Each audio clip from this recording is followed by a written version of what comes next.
Sa kabila ng panalo ni Juan Manuel Marquez kontra sa ating pambansang kamao Manny Pacquiao via knockout noong 2012, ang tagumpay at limpak-limpak na salaping kinita daw po ni Juan Manuel Marquez tila ubos na ayon kay Golden Boy Oscar De La Hoya.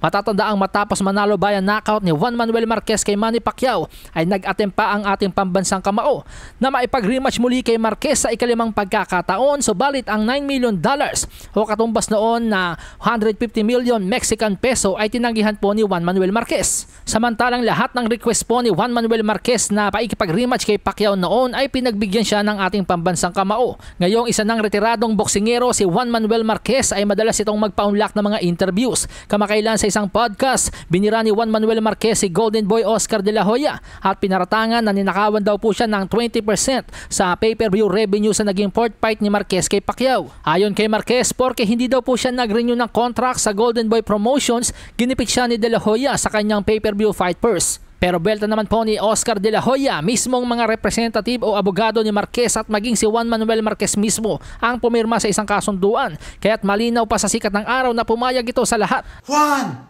you moron! You negotiated that contract with your own promoter and lawyer and you signed it! You agreed to it all on paper. Dagdag pa ni Oscar De La Hoya, ang 20% cut ng mga promoters sa pay-per-view ay standard price daw po yun.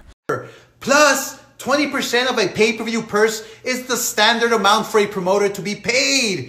Do you think I should have worked for free? Naawa daw si De La Hoya kay Juan Manuel Marquez dahil alam niyang ubos na ang mga kinita nito sa boxing. Tinawag ni De La Hoya si Marquez na isang bitter broke retired fighter. Samantala sa iba pang balita mga amigos, kanina nga po naiulat ko sa inyo na magiging co-main event ulit itong si David Benavidez kay Gervonta Tank Davis sa December 14. Pero hindi pa tukoy ang makakalaban ni Tank Davis.